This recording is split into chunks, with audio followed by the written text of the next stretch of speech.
Hey guys, it's Aaron, your personal coach.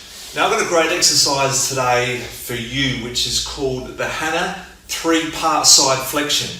Alright, so this is a great exercise for working the glutes, the obliques, and the QLs. Okay, so it's a really good exercise if you've got any instabilities in your hips. It's also a really good exercise if you're coming back from a back injury. It's a good rehab exercise to strengthen up the obliques, the glutes, and the QLs, getting them functioning together before we go into our any big loads, right, etc., squats or deadlifts. So you're gonna obviously start to work that QL, oblique, and glutes to stabilize a lot more in that hip, to take the pressure off that lower back. Right, now the first one, I want you to set yourself in position. The key is to be nice and square through here, right? Like 90-degree bend through here.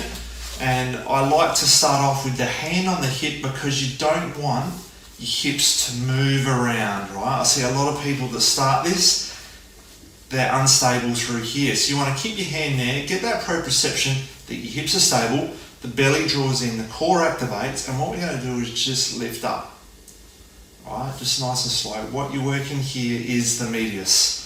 You're going to do 15 of these. Now, if you're real tight in the external hip rotators, like I am, you're not going to be able to lift up too high. So just be cautious that you don't start doing other weird shit to compensate, right? Just nice and smooth. It only comes up as far as your hip arms mobility will allow, right? So 15 of these. Stay focused here. Keep the core engaged.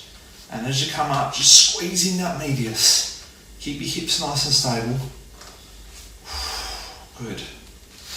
Nice and controlled, nice and smooth. Just have a look at what you're doing as well and feel this medius starting to work here. We'll go a couple more and then we go into part 2. So this is part 1. Okay. Now, so this hand, it gets a bit awkward. So you might want to, I generally just sort of put my hand on the head here. But this is going to come up here and we're side flexing here. Right, again, make sure you're not twisting or moving forward. Keep the spine long and up, and we're working the obliques now. This is a side flexion. Right, this hand can just go straight out here. Alright, so we've got 15 of these. Exhale. Try not to tip the head too much. You want to keep the head as straight as possible. You don't want to straighten the neck. So 1, 2, 3 down, 1, 2, 3 up, right? 8 to go. 7, 6, 5, 4, 3, 2 more, 1, and rest. Right, now, this is the part 3. So this is where we put it together. So this is what you want to integrate. All these muscles coming together to create stability. Right, same thing, hand out here, hand up on here. Now we come up and we crunch up 1. Bit of coordination involved here, right? Still, I want you to focus on the hips here. Don't let the hips move around. So that core really has to be activated. If you're struggling with the core activation, you might need to go back and focus a little bit more on my core series. 9, 8, 7, 6, 5, 4, 3, 2, 1 more, and rest. Okay. Let's spin around. Let's do the other side, just to even it up. Okay, so remember the key points, your 90-degree bend through the leg. Alright, see a lot of people like this. Okay, too much curve in the back as well. You want to bring your knees up. Nice. posture in the back. Like not too much curve, but not rounded either. Alright, so from here, hand on the hip, draw the belly in, externally rotate. 2, 3, 4, 5, 6, 7, 8, 9, 10, 11, 12, 13, 14, and 15. Right, now remember the fist on the temple, we're crunching up. 1, 2, keep the body square. 3, try not to bend the head too much. 4,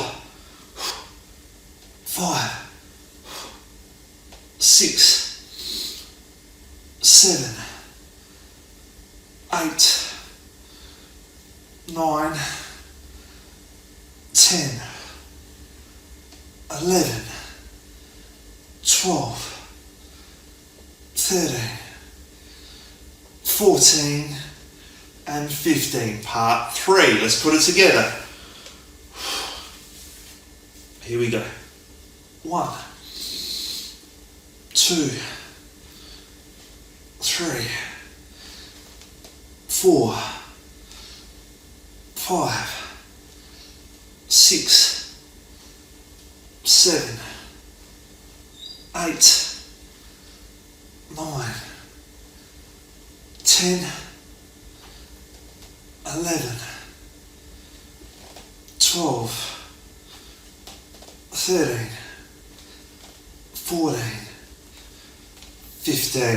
Okay, and rest. Now, as I said, if you are tight in the hip rotators like I was and you can't get the leg up as high, right, so this is a really good stretch. So walk that foot out and then just whack that leg on top, and then you want to push that down. Keep a 90-degree bend through here. And so where you're going to feel that is probably more through the side of the hip here. But what you're actually stretching as well is that external hip rotator, that piriformis. You might feel it in your back. Keep your belly drawn in, protect your back. And just hold that 20-30 seconds. Just do 2 or 3 sets of them after you've done your couple sets of like the Hanna 3-part side flexion. The other side, so walk this leg out here. Drop that knee in, that leg goes on top. And just pushing that leg down. Alright, like I said, 20-30 seconds. It's going to get a good stretch through that. Do that a couple times. 2 to 3 times, 20-30 seconds is going to be good. You're starting to loosen up that. That's going to help you get more range of motion through the hip rotators. So this is like more so the tightness in guys. If you've done a lot of strength conditioning in your lifetime, so like I have, you get very tight through those hips. So the range of motion starts to get a bit like restricted. So you want to make sure that you've got good range of motion. And if I just have a quick look, maybe a little bit more, a bit better, but still pretty tight. So thanks for watching, guys. That's my Hanna 3-part side flexion. Thanks for watching. I can help you. Don't forget, check out my website, aaronbuchan.com.